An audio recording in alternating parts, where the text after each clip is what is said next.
Please subscribe for updates and help us grow. 50 million Facebook users' data exposed online, including those from India. In yet another massive security breach, Facebook has confirmed the hacking of 50 million users on its portal. According to Facebook CEO Mark Zuckerberg, this massive security breach is made by some unknown hackers, and a significant number of accounts affected could be from India. The precautionary measure taken by the social media giant has impacted another 40 million users, Zuckerberg said Friday.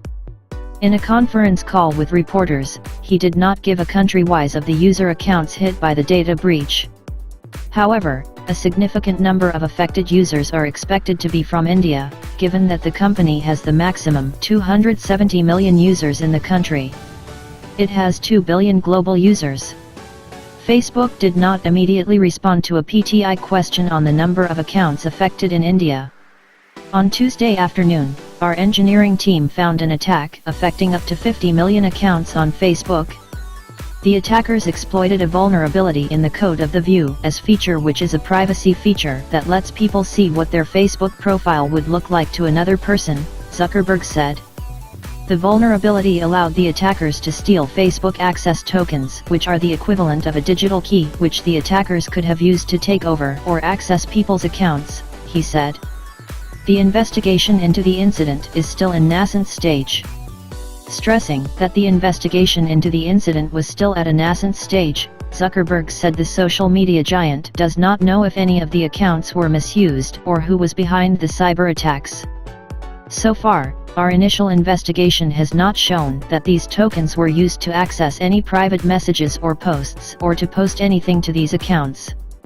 He said Facebook has taken steps to patch the security flaw to prevent this attacker or any other attacker from being able to steal additional access tokens. Facebook has invalidated access tokens for the accounts, causing those users to be logged out. These people will now have to log back in to access their accounts again, and we will also notify these people in a message on top of their news feed about what happened when they log back in, the chief executive officer said. In addition to getting in touch with law enforcement agencies, including the FBI, Zuckerberg said Facebook is logging out all users who used the View as feature since the flaw was introduced last year as a precautionary measure. This will require another 40 million people or more to log back into their accounts, he said. This is a really serious security issue. And we're taking it really seriously. We have a major security effort at the company that hardens all of our surfaces and investigates issues like this, he said in response to a question. In this case, I'm glad that we found this and that we were able to fix the vulnerability and secure the accounts. But it definitely is an issue that this happened in the first place, he said. Gary Rosen, vice president of product management at Facebook, said in all 90 million users would have to log back in. After they have logged back in, people will get a notification at the top of their news feed explaining what happened, he said. Facebook said users don't need to change their passwords. Thank you for watching. Hit the like button and press the bell icon after subscribing to get notified for all future updates.